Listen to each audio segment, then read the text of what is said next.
ಆತ್ಮೀಯ ಬಂಧುಗಳೇ, ಶ್ರದ್ಧೆಯ ತಂದೆ ತಾಯಂದಿರೇ, ನಲ್ಮೆಯ ಸಾಹಿತ್ಯಾಭಿಮಾನಿಗಳೇ, ನಾವು ಎಂತಹ ದೇಶದಲ್ಲಿ ಹುಟ್ಟಿದ್ದೇವೆ, ಎಂತಹ ಭೂಮಿಯಲ್ಲಿ ಹುಟ್ಟಿದ್ದೇವೆ ಅಂತಂದರೆ, ಸಾಂಸ್ಕೃತಿಕವಾಗಿ ಪ್ರತಿಯೊಂದು ಹಂತದಲ್ಲೂ ಕೂಡ ಒಂದು ನೀತಿ ಮತ್ತು ಸುಖ ಶಾಂತಿಯನ್ನೇ ತಂದುಕೊಡುವಂತಹ ಅದ್ಭುತವಾದಂತಹ ಸಾಂಸ್ಕೃತಿಕ ಮತ್ತು ಸಂಸ್ಕೃತಿಯನ್ನು ಹೊಂದಿರುವಂತಹ ದೇಶದಲ್ಲಿ ಹುಟ್ಟಿದ್ದೇವೆ.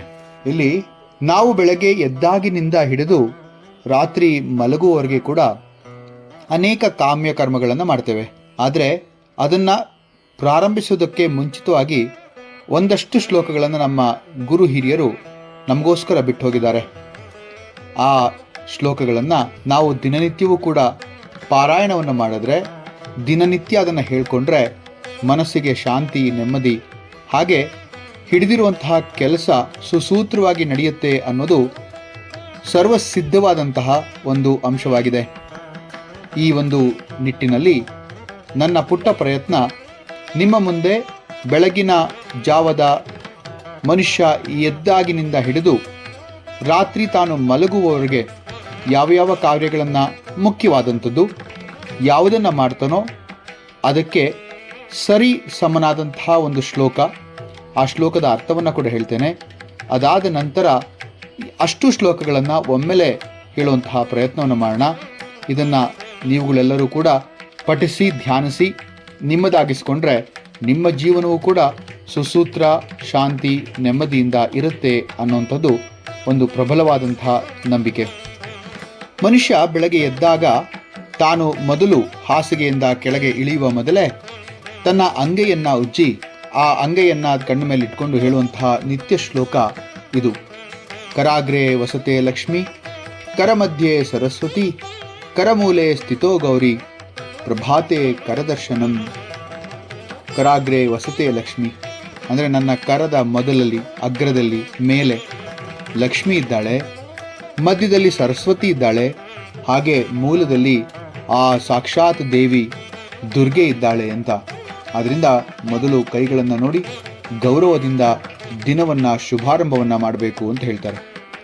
ಇನ್ನು ಹಾಸಿಗೆಯಿಂದ ಭೂಮಿ ತಾಯಿಗೆ ಅಂದರೆ ನೆಲಕ್ಕೆ ನಮ್ಮ ಕಾಲುಗಳನ್ನು ಮುಟ್ಟಿಸುವ ಮುಂಚೆ ಹೇಳುವಂತಹ ಒಂದು ಪ್ರಾತಸ್ಮರಣೀಯವಾದಂತಹ ಶ್ಲೋಕ ಏನಪ್ಪ ಅಂತಂದರೆ, ಸಮುದ್ರ ವಸನೆ ದೇವಿ ಪರ್ವತ ಸ್ತನಮಂಡಲೆ ವಿಷ್ಣುಪತ್ನಿ ನಮಸ್ತುಭ್ಯಂ ಪಾದಸ್ಪರ್ಶಂ ಕ್ಷಮಸ್ವಮೆ.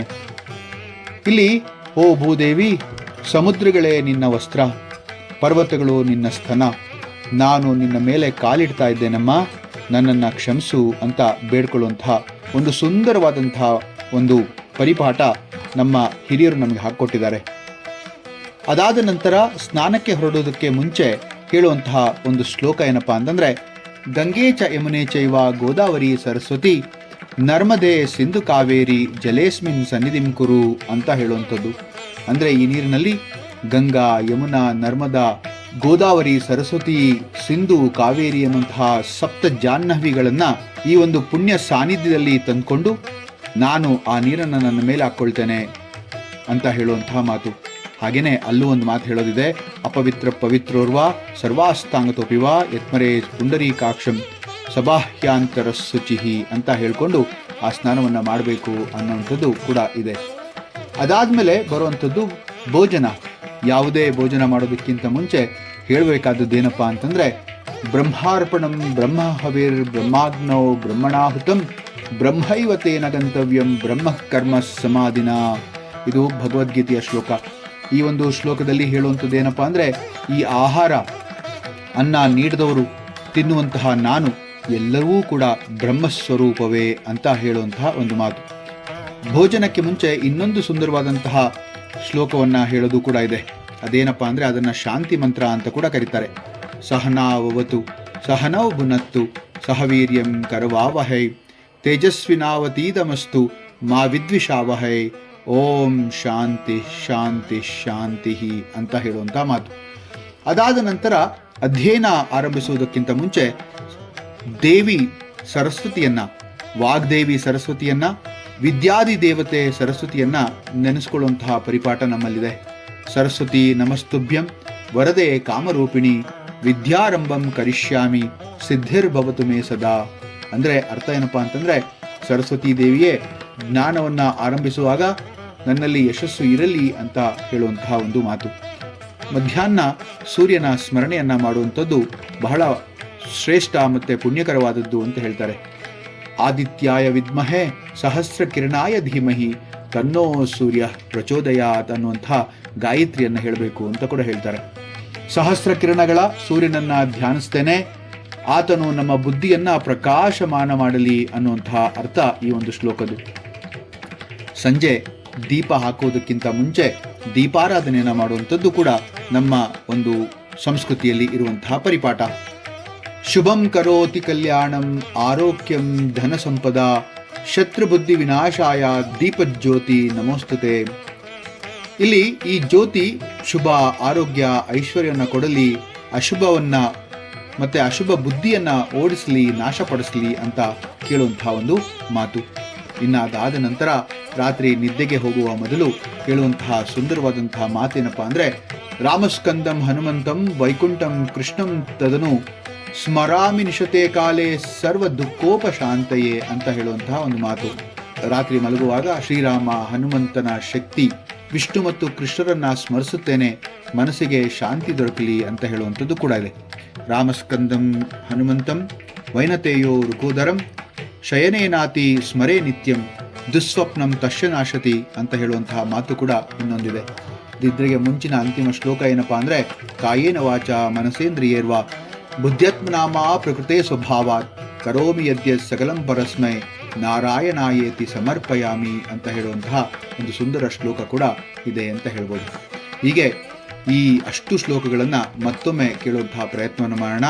ಇದು ನಿಮಗೆ ಪ್ರತಿಯೊಂದು ಹಂತದಲ್ಲೂ ಕೂಡ ಬೆಳಗಿನ ಜಾವದಿಂದ ಹಿಡಿದು ರಾತ್ರಿ ಮಲಗುವವರೆಗೆ ಹೇಳುವಂತಹ ಶ್ಲೋಕಗಳಿದಾಗಿರುತ್ತೆ. ಇದನ್ನು ಪಠಿಸಿ ಧ್ಯಾನಿಸಿ ಇದನ್ನು ಮನನ ಮಾಡಿಕೊಂಡ್ರೆ ಬಹಳ ಒಳ್ಳೆಯದು ಅಂತ ಹೇಳುವಂಥದ್ದು ಕೂಡ ಇದೆ. ಬೆಳಗಿನ ಜಾವ ಎದ್ದಾಗ ಕರಾಗ್ರೆ ವಸತೆ ಲಕ್ಷ್ಮೀ ಕರಮಧ್ಯೆ ಸರಸ್ವತಿ ಕರಮೂಲೆ ಸ್ಥಿತೇ ಗೌರಿ ಪ್ರಭಾತೆ ಕರದರ್ಶನಂ. ಅದಾದ ನಂತರ ಸಮುದ್ರ ವಸನೆ ದೇವಿ ಪರ್ವತಸ್ತನ ಮಂಡಲೆ ವಿಷ್ಣುಪತ್ನಿ ನಮಸ್ತುಭ್ಯಂ ಪಾದಸ್ಪರ್ಶಂ ಕ್ಷಮಸ್ವಮೆ. ಸ್ನಾನಕ್ಕೆ ಮುಂಚೆ ಗಂಗೆ ಚ ಯಮುನೆ ಚೈವ ಗೋದಾವರಿ ಸರಸ್ವತಿ ನರ್ಮದೆ ಸಿಂಧು ಕಾವೇರಿ ಜಲೇಸ್ಮಿನ್ ಸನ್ನಿಧಿಂ ಕುರು. ಅಪವಿತ್ರ ಪವಿತ್ರೋರ್ವಾ ಸರ್ವಾಸ್ತಾಂಗತೋಪಿ ವಾ ಯಸ್ಮರೇತ್ ಪುಂಡರೀಕಾಕ್ಷಂ ಸಬಾಹ್ಯಾಂತರಸ್ಸುಚಿಹಿ. ಅದಾಗಿ ಭೋಜನಕ್ಕೆ ಮೊದಲು ಹೇಳುವಂಥದ್ದು, ಬ್ರಹ್ಮಾರ್ಪಣಂ ಬ್ರಹ್ಮ ಹವೇರ್ ಬ್ರಹ್ಮಾಗ್ನೋ ಬ್ರಹ್ಮಣಾಹುತಂ ಬ್ರಹ್ಮೈವ ತೇನ ಗಂತವ್ಯಂ ಬ್ರಹ್ಮ ಕರ್ಮ ಸಮಾಧಿನ. ಸಹನಾವವತು ಸಹನೌ ಭುನತ್ತು ಸಹ ವೀರ್ಯಂ ಕರವಾವಹೈ ತೇಜಸ್ವಿನಾವದೀತಮಸ್ತು ಮಾ ವಿದ್ವಿಷಾವಹೈ. ಓಂ ಶಾಂತಿ ಶಾಂತಿ ಶಾಂತಿ. ಅದಾದ ನಂತರ ಅಧ್ಯಯನಕ್ಕೆ ಮುಂಚಿತವಾಗಿ ಸರಸ್ವತಿ ನಮಸ್ತುಭ್ಯಂ ವರದೆ ಕಾಮರೂಪಿಣಿ ವಿದ್ಯಾರಂಭಂ ಕರಿಷ್ಯಾಮಿ ಸಿದ್ಧಿರ್ಭವತು ಮೇ ಸದಾ ಅಂತ ಹೇಳುವಂಥದ್ದು. ಸೂರ್ಯನನ್ನು ಕಂಡಾಗ ಹೇಳುವಂತಹ ಶ್ಲೋಕ ಏನಪ್ಪಾ ಅಂತಂದರೆ, ಆದಿತ್ಯಾಯ ವಿದ್ಮಹೆ ಸಹಸ್ರ ಕಿರಣಾಯ ಧೀಮಹಿ ತನ್ನೋ ಸೂರ್ಯ ಪ್ರಚೋದಯಾತ್ ಅಂಥೇಳಿ. ಸಂಜೆ ದೀಪಾರಾಧನೆಗೆ ಮುಂಚೆ ಶುಭಂ ಕರೋತಿ ಕಲ್ಯಾಣಂ ಆರೋಗ್ಯಂ ಧನ ಸಂಪದ ಶತ್ರುಬುದ್ಧಿ ವಿನಾಶಾಯ ದೀಪಜ್ಯೋತಿರ್ ನಮೋಸ್ತುತೆ ಅಂತ ಹೇಳುವಂಥ ಮಾತು. ರಾತ್ರಿ ನಿದ್ದೆಗೆ ಹೋಗುವಂಥ ಮುಂಚೆ ರಾಮಸ್ಕಂದಂ ಹನುಮಂತಂ ವೈಕುಂಠಂ ಕೃಷ್ಣಂ ತದನು ಸ್ಮರಾಮಿಹ ನಿಶತೆ ಕಾಲೇ ಸರ್ವ ದುಃಖೋಪಶಾಂತಯೇ ಅಂತ ಹೇಳುವಂಥದ್ದು. ರಾಮಸ್ಕಂದಂ ಹನುಮಂತಂ ವೈನತೇಯೋ ರುಕೋದರಂ ಸ್ಮರಣೇನಾತಿ ಶಯನೇ ನಿತ್ಯಂ ದುಸ್ವಪ್ನಂ ತಶ್ಯ ನಶ್ಯತಿ ಅಂತ ಹೇಳುವಂತಹ ಮಾತು ಕೂಡ ಇದೆ. ಮತ್ತೆ ನಿದ್ರೆಗೆ ಮುಂಚಿನ ಅಂತಿಮ ಶ್ಲೋಕ ಏನಪ್ಪಾ ಅಂತಂದ್ರೆ, ಕಾಯೇನ ವಾಚ ಮನಸೇಂದ್ರಿಯರ್ವಾ ಬುದ್ಧ್ಯತ್ಮನಾಮ ಪ್ರಕೃತೆ ಸ್ವಭಾವಾತ್ ಕರೋಮಿ ಯದ್ಯದ್ ಸಕಲಂ ಪರಸ್ಮೈ ಶ್ರೀಮದ್ ನಾರಾಯಣಾಯೇತಿ ಸಮರ್ಪಯಾಮಿ ಅಂತ ಹೇಳುವಂತಹ ಮಾತು ಕೂಡ ಇದೆ. ಇಷ್ಟು ಶ್ಲೋಕಗಳನ್ನು ಧ್ಯಾನಿಸಿ ಮನನ ಮಾಡಿಕೊಂಡ್ರೆ ನಮಗೆ ಸುಖ ಶಾಂತಿ ನೆಮ್ಮದಿ ದೊರೆಯುತ್ತೆ ಅಂತ ಹೇಳುವಂಥ ಒಂದು ಸುಂದರವಾದಂತಹ ಸಂಸ್ಕೃತಿಯಲ್ಲಿ ಹುಟ್ಟಿರುವಂತಹ ನಾವೆಲ್ಲರೂ ಕೂಡ ಈ ಶ್ಲೋಕಗಳನ್ನು ಧ್ಯಾನಿಸೋಣ, ಈ ಒಂದು ಶ್ಲೋಕಗಳನ್ನು ಮನನ ಮಾಡ್ಕೊಳ್ಳೋಣ ಅಂತ ಹೇಳ್ತಾ ಇದ್ದೇನೆ. ನಮಸ್ಕಾರ.